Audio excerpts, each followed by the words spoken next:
नीमच में पालक संघ जिला इकाई नीमच ने शुक्रवार को कलेक्टर को ज्ञापन सौंपकर जिले के निजी विद्यालयों में पाठ्य पुस्तकों, यूनिफॉर्म और शिक्षा व्यवस्था में कथित अनियमितताओं की बिंदुवार जांच कराने तथा लंबे समय से लंबे सीएम राइज स्कूल भवन का निर्माण कार्य शीघ्र शुरू कराने की मांग की।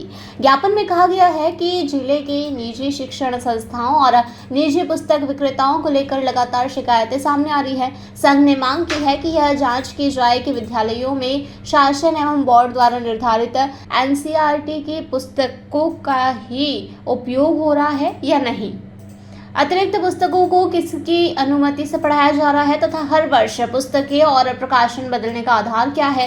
पालक संघ ने यह भी मांग की है कि बच्चों के बस्तों का वजन शासन की गाइडलाइन के अनुरूप है या नहीं, इसकी जांच कराई जाए। साथ ही यह भी सुनिश्चित किया जाए कि किसी निजी विद्यालय द्वारा पालकों को निर्धारित दुकान से ही पुस्तकें, यूनिफॉर्म या अन्य सामग्री खरीदने के लिए बाध्य तो नहीं किया जा रहा है। ज्ञापन में 2 वर्ष पूर्व करीब 40 करोड़ रुपए की लागत से स्वीकृत सीएम राइज सांदीपनी विद्यालय भवन का मुद्दा भी प्रमुखता से उठाया गया। संघ ने बताया कि शासकीय बालक उच्चतर माध्यमिक विद्यालय क्रमांक 2 परिसर में लेआउट तैयार होने के बावजूद निर्माण कार्य अब तक शुरू नहीं हुआ है। उन्होंने मांग की कि 31 जुलाई 2026 से पहले निर्माण कार्य प्रारंभ कराया जाए ताकि आर्थिक रूप से कमजोर विद्यार्थियों को आधुनिक और सर्व सुविधायुक्त भवन में गुणवत्तापूर्ण शिक्षा का लाभ मिल सके।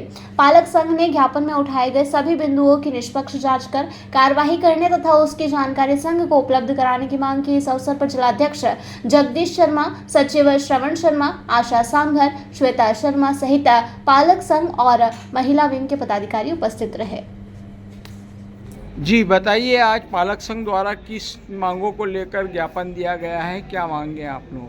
आज पालक संघ जिला इकाई नीमच और महिला विंग जिला इकाई नीमच के बैनर तले आए दिन समाचार पत्रों में कुछ निजी स्कूलों के संबंध में यह शिकायतें आ रही थी कि कुछ निजी स्कूलों द्वारा पुस्तक विक्रेताओं का नाम बताकर वहाँ से पुस्तक खरीदने के लिए बताया जाता है। अभी कुछ दिन पहले ही रामपुरा और मुन्ना सर्कल की शिकायतें ज्ञान में आई है। हमारे पास पेपर कटिंग है और इसमें ज्ञापन के साथ लगा रहे हैं। इसके अलावा एनसीईआरटी और एससीईआरटी किताबें ही बोर्ड शासन द्वारा निर्धारित कर रखी है और जिनकी कीमतें भी कम है, वो चलना चाहिए। हमारी ये मांग है कि आर्थिक रूप से पिछड़े बच्चे भी इंग्लिश मीडियम में पढ़ते हैं, तो क्यों ना उन बच्चों को भी इंग्लिश पढ़ने का हक है। लेकिन इतनी महंगी किताबें, 6-7 क्लास की किताबें 13-13 हज़ार रुपये की। हमारे पास रिकॉर्ड है, बिल है और एक ही दुकान से मंगवाने का उनसे बताया जाए उसका भी रिकॉर्ड है, लेकिन पालक खुल के सामने नहीं आ रहे हैं। इसके अलावा नीमच में 2 साल पहले स्वीकृत सीएम राइज भवन लेआउट डाल के कार्य बिल्कुल बंद है। हम चाहते हैं कि उसका काम शुरू हो ताकि कम से कम इतना विलम्ब हुआ अगले सत्र से तो उन बच्चों को इस 40 करोड़ की जो बिल्डिंग है इसका लाभ ले, जबकि नीमच जिले में ही मनहासा जावत में इसका लाभ मिल रहा है। और भी हमारी जो एक मांग प्रमुख है कि पाठ्यक्रम के अतिरिक्त भारी भरकम कीमतों वाली किताबें निजी स्कूलों में चलाई जा रही हैं, जो एक बच्चों के ऊपर आर्थिक बोझ है, पालकों के ऊपर। और यहाँ तक कि छोटे बच्चों का वस्तुओं की वजह से उनका शारीरिक, आर्थिक और शरीर पर मानसिक स्थिति पर प्रभाव पड़ता है, कमर झुक जाती है।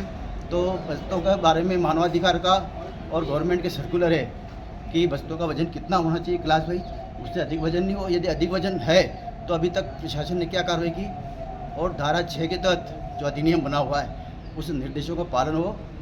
आपका नाम? मैं जगदीश शर्मा, जिलाध्यक्ष पालक संघ जिला इकाई नीमच।